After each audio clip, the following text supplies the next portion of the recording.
Praise lord. యోబు 22:23 సర్వశక్తిని వైపు నీవు తిరిగిన ఎడల నీ గుడారములో నుండి దుర్మార్గమును దూరముగా తొలగించుకుని ఎడల నీవు అభివృద్ధి పొందెదవు. నీ ఆలోచనలో నుండి దుర్మార్గత, వ్యతిరేకత తలంపులు, వ్యతిరేక ఆలోచనలు, నెగటివ్ తలంపులు, నెగటివ్ మాటలు, అత్తకు విరోధంగా కోడలు, కోడలికి విరోధంగా అత్త, భర్తకి విరోధంగా భార్య, భార్యకి విరోధంగా భర్త, అన్నదమ్ములకి విరోధంగా అక్క చెల్లెలకి విరోధంగా కక్ష, కోపం, ద్వేషం, అసూయ, ఇవన్నీ దుర్మార్గం కిందకే వస్తాయి దేవుని బిడ్డ. వీటిని మీ గుడారములలో నుండి తొలగించి వేయడానికి ప్రయత్నం చేయండి. మీ గుండెల్లో నుండి తీసివేయడానికి ప్రయత్నం చేయండి. నివాస స్థలం ఆశీర్వదించబడటం అంటే ఏంటి?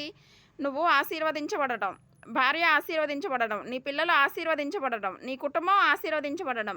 నీ చేతుల కష్టార్జితం ఏదైతే కష్టపడుతున్నావో అది నీ ఇంట్లో నిలుస్తుంది. వ్యాపారం చేస్తున్నా, ఉద్యోగం చేస్తున్నా, వ్యవసాయం చేస్తున్నా నీ కష్టార్జితం రోడ్డు పాలు కాదు, అన్యుల పాలు కాదు, ఆసుపత్రి పాలు కాదు, మోసగాళ్ళు చేతిలో పోకుండా దేవుడు కాపాడునుగాక. దేవుని దృష్టికి యథార్థంగా బ్రతకడం ప్రారంభించారా? ఆయన మీ మీద శ్రద్ధ పెడతాడు. ఆయన శ్రద్ధతో మిమ్మల్ని చూశాడంటే మీకున్న అన్ని బంధకాలన్నీ తెగిపోయి మీరు వర్ధిల్లడం ప్రారంభిస్తారు. అంచెలంచెలుగా పైకి రాబోతున్నారు. అభివృద్ధి నీ ఇంటికి రాబోతుంది దేవుని బిడ్డ. దేవునికి స్తోత్రం కలుగునుగాక. దేవుని యందు భక్తి కలిగి బైబిల్ చదివిన పిల్లలు ఎక్కడైనా దీవించబడ్డారా? ఈ బైబిల్ చదివిన వాళ్ళ పిల్లలు లైట్ కనిపెట్టినోడు థామస్ ఆల్వా ఎడిసన్ ఏం చదివాడు? చిన్నప్పుడు ఈ బైబిలే చదివాడు. స్కూల్కి పనికిరావు పోరా అని చెప్పి వాళ్ళ స్కూల్లో టీచర్ చెప్పింది. వీడు చదువుకు పనికిరాడు, వీడు హైపర్ స్టూడెంట్ 1, వీడిని ఏ స్కూల్కి జాయిన్ చేయొద్దు, యూజ్లెస్ ఫెలో అని చెప్పి ఒక పేపర్ మీద రాసి వాళ్ళ తల్లికి ఇదిగో మీ అమ్మకి ఇవ్వమని పంపింది.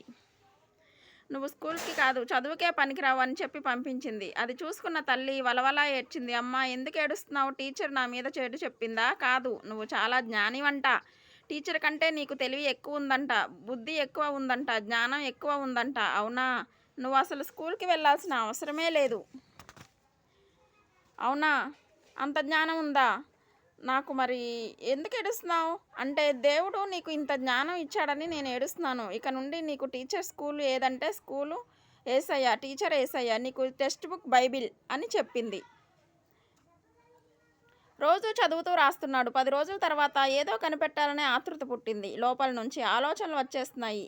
ఇది కనిపెట్టాలి, అది కనిపెట్టాలి అంటే అనేకం కనిపెట్టిన వాటికి ఫాదర్గా 1 కాదు 2 కాదు చాలా కనిపెట్టాడు. అందులో ఒకటి బల్బు. ప్రార్థించే ఇంట్లోనే. ఎఫెసీ 6:18, 1 దశలోనిక 5:17 ప్రార్థించండి.